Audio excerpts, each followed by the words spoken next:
Assalamualaikum warahmatullahi wabarakatuh. Waalaikumsalam warahmatullahi wabarakatuh.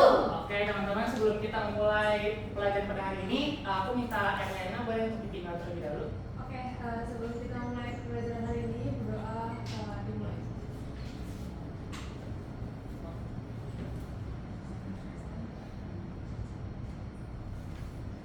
Doa selesai.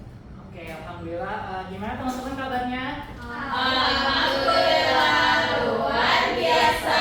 Allahu Akbar. Oke, udah siap belajar hari ini? Siap. Insya Allah siap ya. Oke teman-teman, sebelum aku mulai pelajaran pada hari ini, aku pengen melatih fokus dulu nih. Aku ada satu game di mana ini ada tebak-tebakan dan teman-teman harus bisa fokus untuk memecahkan solusinya. Jadi dengan cluenya ya, dengan cluenya itu bumi itu bulat. Kalau misalkan 100 itu 2, berarti 80 itu berapa? Oke, siapa yang bilang 3? Yang bilang 1 siapa? Coba kanan 1. Gak tahu. Oh, nggak tahu, belum tahu. Oke, kita berarti lagi ya. Kita dengar lagi cluenya. Gini, jadi kalau dengerin, jadi misalkan jadi 100 itu 2, 80 itu 3, 20 3. Berarti kalau misalkan 102 itu berapa? 1. Oke, 1 ya jawabannya. Oke, teman-teman udah fokus. Jadi kalau ada angka yang berbentuk bulat, berarti itu yang disebut. Oke, mungkin itu untuk latihan fokus kita pada hari ini. Kita lanjut ke materinya nih. Sebelum ke materi, aku mau tanya dulu nih, teman-teman ada yang bisa sebutin nggak ada apa di sini di gambar ini? Tempe. Oke, boleh Dewi sebutin, Dewi boleh ada apa? Oke, tempe tahu. Sabi boleh sebutin ada apa? Ada yogurt. Terus boleh Kansa sebutin ada apa? Ada Yakult. Ada yogurt. Oke teman-teman, kita mau fokusin ke satu hal ya. Di sini ada yogurt ya. Teman-teman pernah ada minum yogurt? Ada. Ya. Oh, jangan merek. Oke, yogurt ya. Nggak suka? Oke. Oke, satu lagi ada tempe. Sering makan apa tempe? Sering. Oke. Aku punya pertanyaan nih.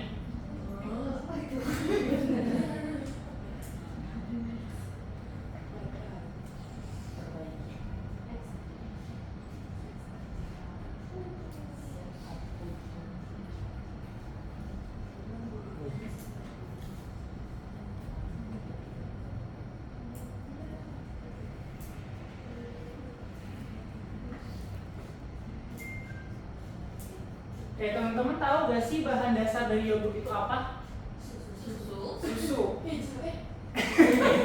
Susu ya teman-teman ya. Bahan dasar dari yogurt kan susu nih.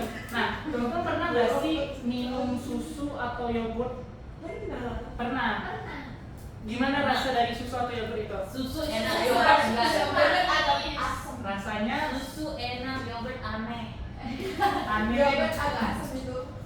Yogurt asam. Nah, ada yang tahu gak kenapa yogurt bisa asam? Susu basi. Susu basi, susu fermentasi katanya.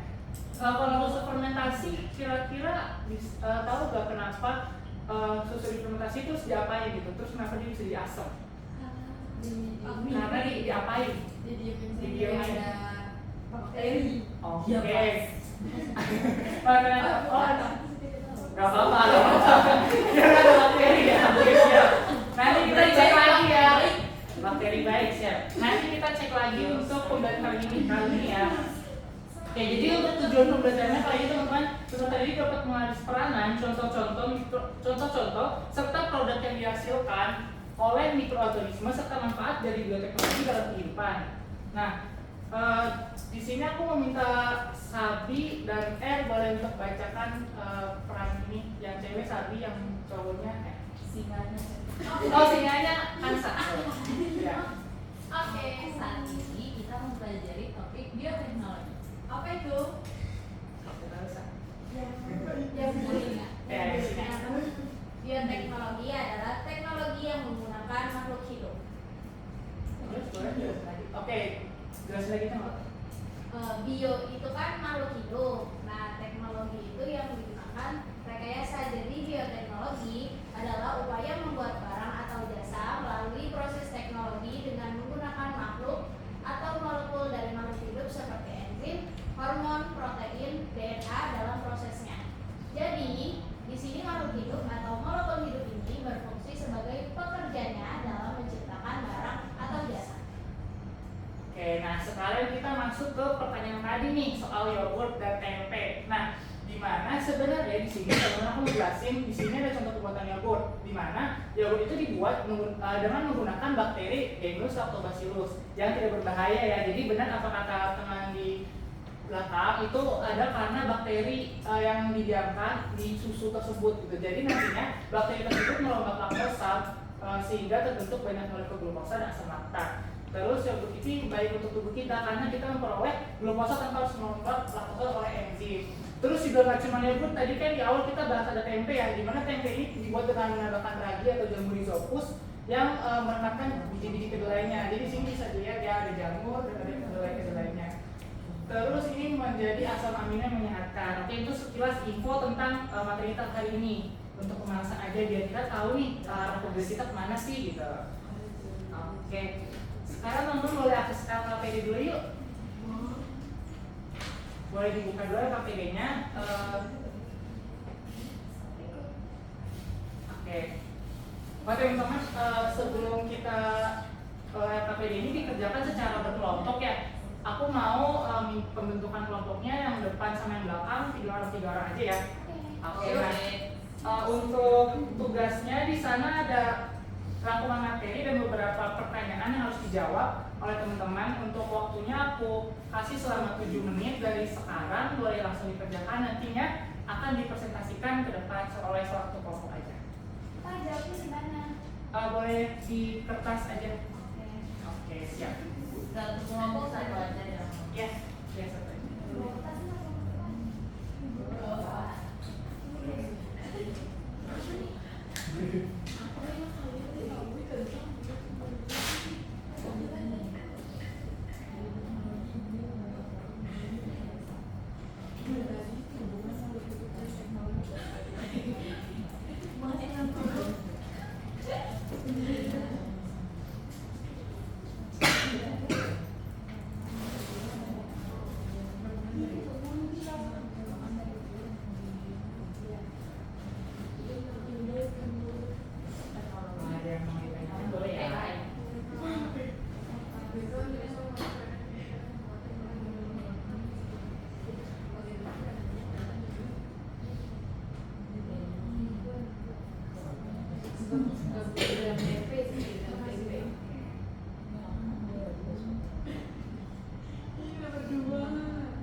sudah selesai kelompok 2? Sudah. Oke, kalau sudah selesai boleh. Ini kelompok depan kelompok 1 ya, kelompok 2 boleh maju deh. Kita presentasi. Oh, iya. Iya, iya. Gantian jawabnya. Ya. Oke, boleh kelompok 2 nih yang presentasikan hasil kerjanya. Assalamualaikum warahmatullahi wabarakatuh. Kami dari kelompok 2 akan membacakan jawaban kami. Nomor 1. Apa yang kalian ketahui tentang bioteknologi? Jawaban kelompok kami, bioteknologi itu adalah gabungan dari bio dan teknologi. Bio makhluk hidup, teknologi rekayasa. Jadi rekayasa makhluk hidup. Nomor 2, mikroorganisme mengambil peranan penting dalam pembuatan produk bioteknologi. Mengapa hal tersebut dapat terjadi? Bagaimana peranannya? Uraikan jawabannya. Salah satu produk yang dihasilkan dari bioteknologi dan dari bakterinya itu adalah yogurt, di mana peran bakterinya itu menghasilkan enzim yang dapat membantu fermentasi. Nomor 3, sebutkan 2 contoh peranan mikroorganisme dalam bioteknologi serta produk yang dihasilkannya. Jawaban kami itu yang pertama adalah lactobacillus untuk pembuatan yogurt dan rhizopus untuk tempe. Terakhir, jelaskan secara rinci manfaat bioteknologi dalam kehidupan. Yang pertama itu untuk medis, contohnya menghasilkan insulin, terus menghasilkan produk makanan. Terus ada terapigen, yang isinya terapigen itu untuk obat kanker. Oke, terapi. Siap, udah selesai ya? Ya, Oke, terima kasih kelompok 2. Oke, kita jadi pengerjaan yang APD ini, oke bagi dulu. Jadi pengerjaan di LKPD ini supaya Bapak tahu kalau misalkan teman-teman itu ada pengetahuan awal yang bisa menjelaskan dari bioteknologi yang akan kita pelajari hari ini gitu. Oke, kita akan bahas bareng-bareng dari jawaban yang kalian kerjakan ya. Oke, untuk secara garis besar materi yang akan Bapak bawakan yaitu topik pembahasannya dari definisi bioteknologi, yang kedua peran mikroorganisme, yang ketiga contoh-contoh produk bioteknologi, dan yang terakhir manfaat bioteknologi dalam kehidupan.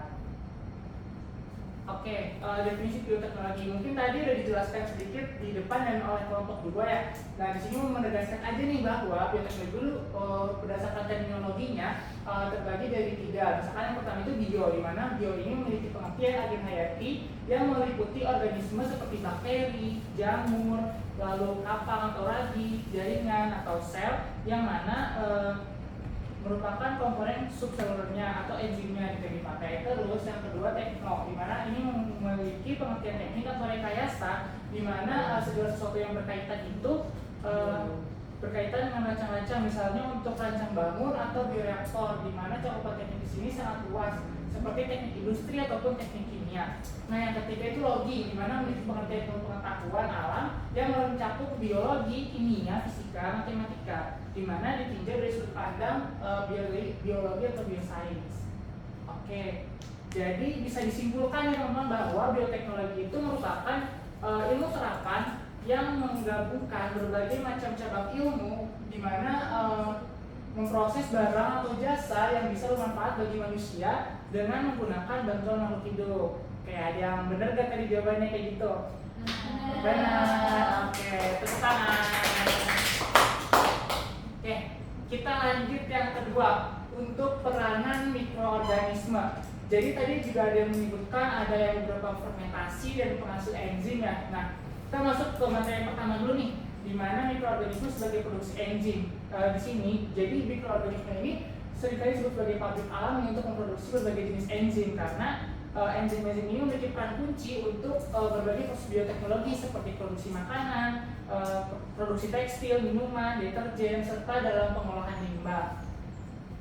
Lalu yang kedua ada mikroorganisme sebagai fermentasi, di mana mikroorganisme di sini digunakan sebagai proses fermentasi untuk mengubah substrat organik. Nah, substrat organik ini merupakan tadi contoh misalkan yogurt ya. Yogurt itu substrat organiknya adalah susu dan menjadi produk diinginkan, di mana yang akan menjadi yogurt itu sendiri gitu, di mana yang akan menjadi asam dan banyak bakteri-bakterinya yang baik gitu.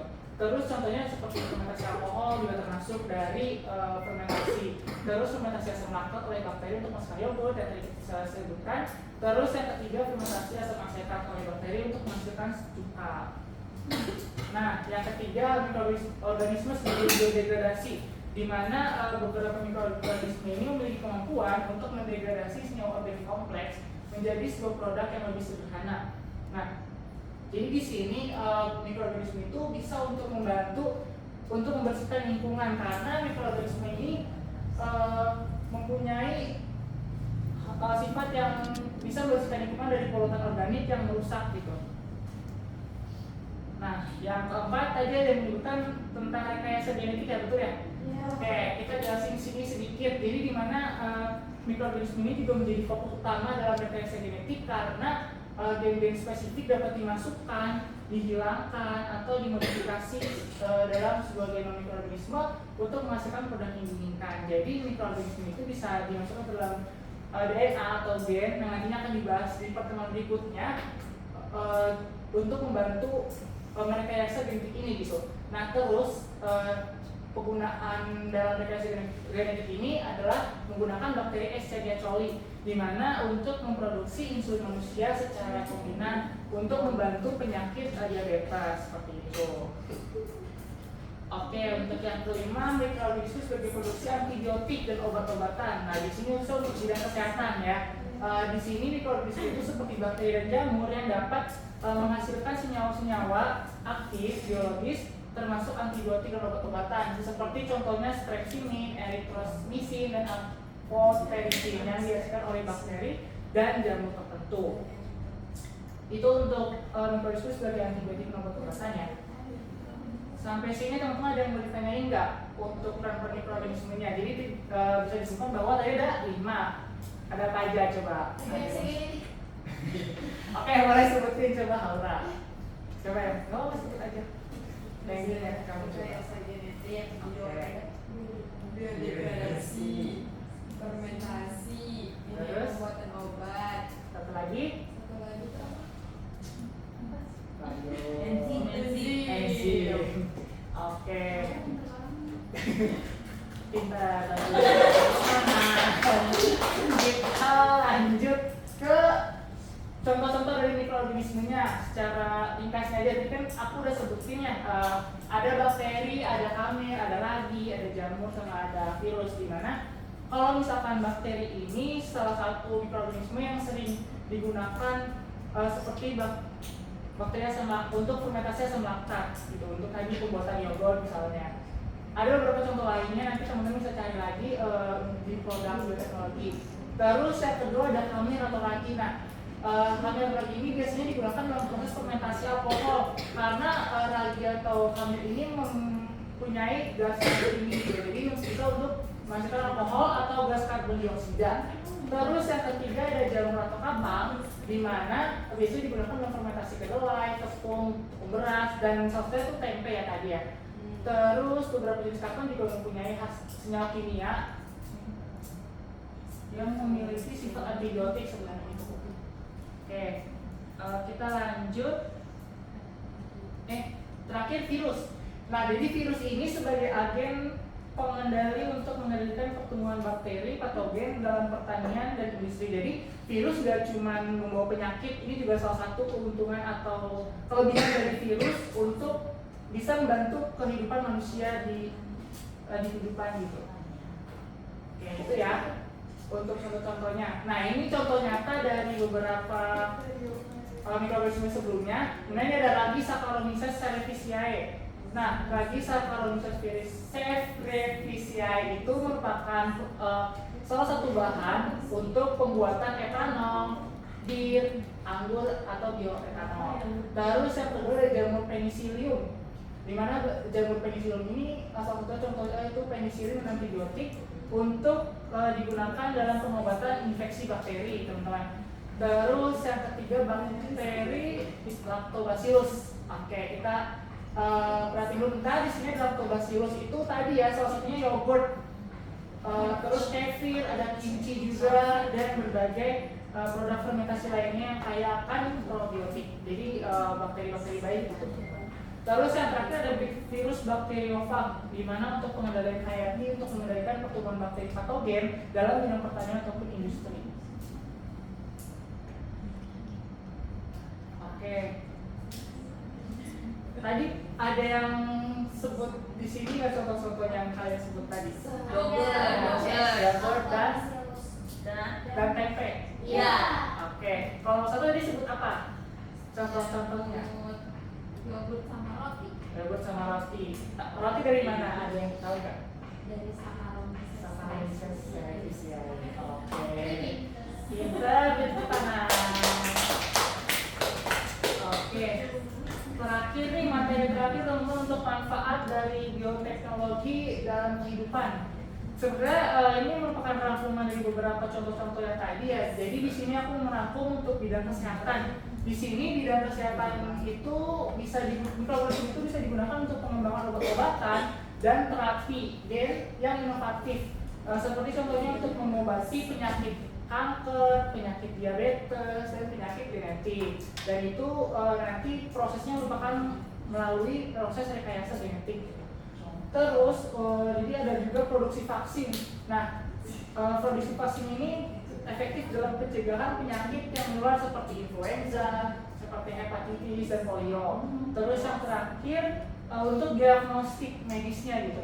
Jadi diagnostik medis bisa lebih cepat dan akurat karena melalui teknologi seperti tes genetik dan pencitraan medis gitu. Lalu yang kedua adalah bidang pangan ya, seperti yang tadi kalian sebut ya, ada yogurt, ada tempe, ada roti, apalagi alkohol.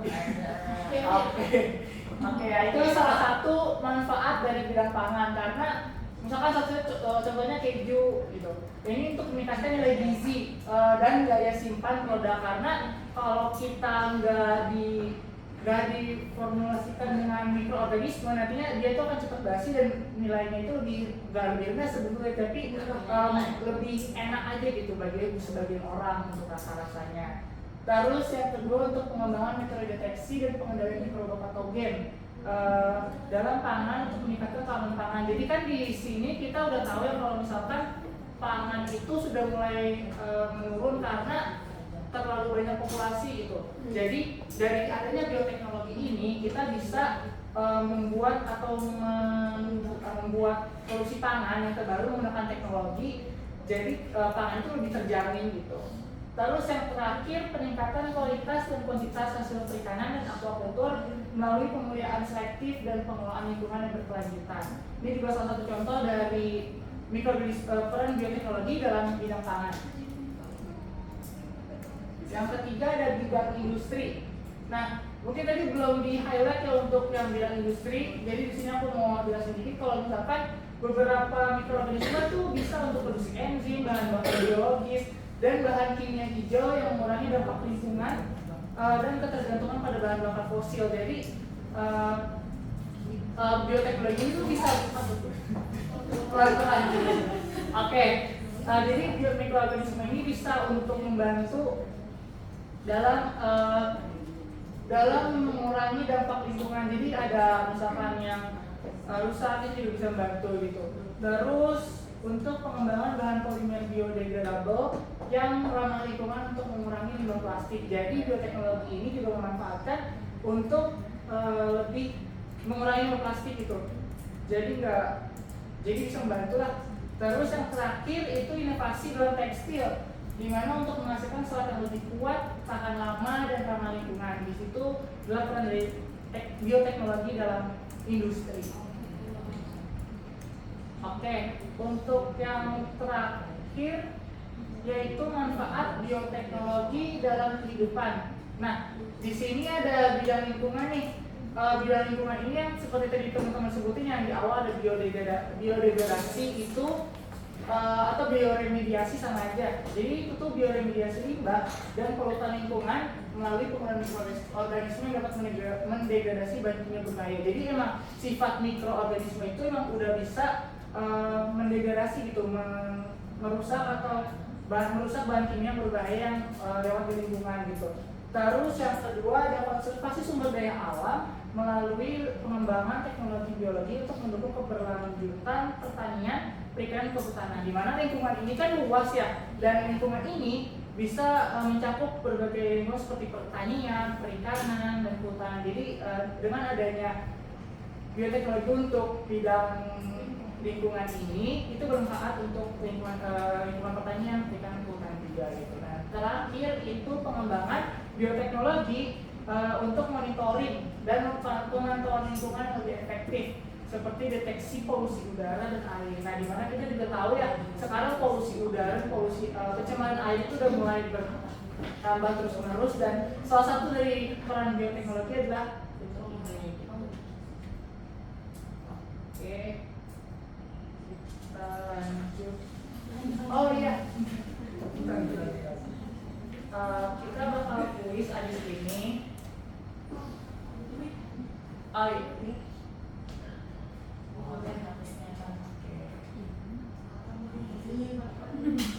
Jadi sebelum kita kuis ada yang mau tanya dulu gak terkait materi tadi? Kefir itu apa, Pak? Kenapa? Kefir. Oh, Kefir. kefir. Kefir ya. Ya. Jadi kefir itu semacam minuman di mana ini tuh kayak produksi dari asam kental yang kandungan itu asam karbonat. Jadi dia tuh kayak minuman gitu, kayak jenis susu, cuman beda sama yogurt. Nah, jadi sebenarnya dia sama kayak yogurt, bahan organiknya susah untuk itu susu, terus difermentasikan seperti itu. Oke, siap. Ada lagi yang mau tanyain?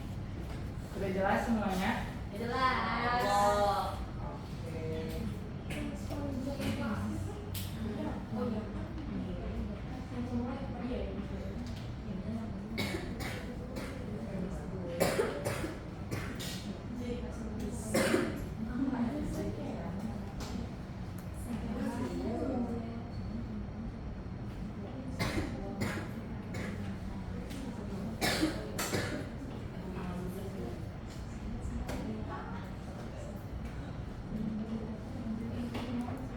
Teman-teman boleh buka ini aplikasi Flashpoint App.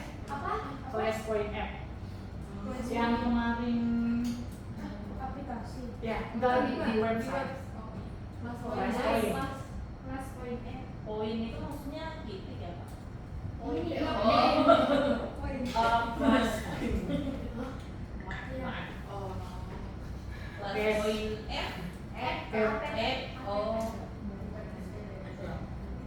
Kakak bisa di-share aja Pak. Paling Pak. Ini Kode ya itu ya itu ini kodenya ya. Kodenya itu ya, Pak, yang di Ya atas. betul. Iya, iya. 256 48. 256 Plus poin. Let's go.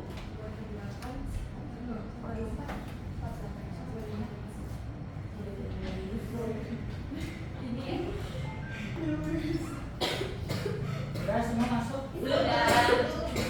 Oke, boleh langsung dijawab. Finish only one. Oh, soalnya di situ Pak. Ya, soalnya di situ. Mission has been closed. Kita ulang. 256 di pojok atas sebelah kiri. 5648. Kelas kode 3 kali. Ini yang jawab sih. Oh, kalau ada yang jawab kita nggak bisa jawab ya? Oh iya. Di situ waktunya Itu ada waktunya. Oh, ada waktunya. Mana? Ada yang mau belajar di tempat.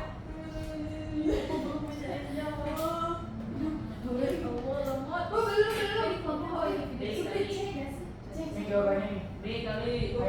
Ayo udah. B. Jangan berisik. Oh. Sendiri. Ya udah ya. Kita lanjut. It's too late. Yang kedua. Onco. Oke, kita lanjut. udah salah sih. Penisilin.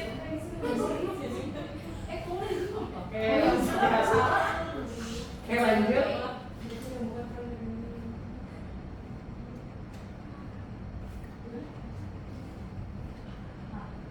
Kalau dia benar, itu warna hijau ya? Enggak, itu udah dijawab. Oh, banyak. Oke, lanjut nomor 5. Langsung G.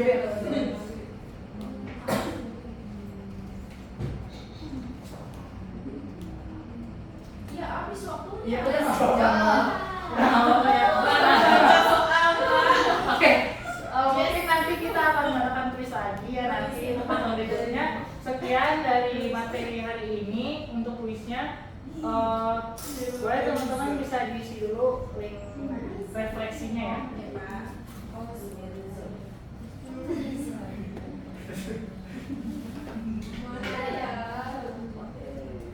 Itu udah ada yang linknya. Di Terus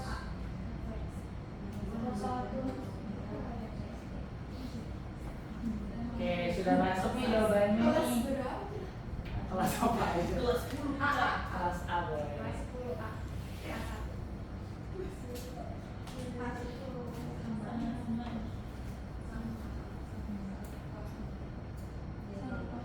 Oke, sudah ya teman-teman.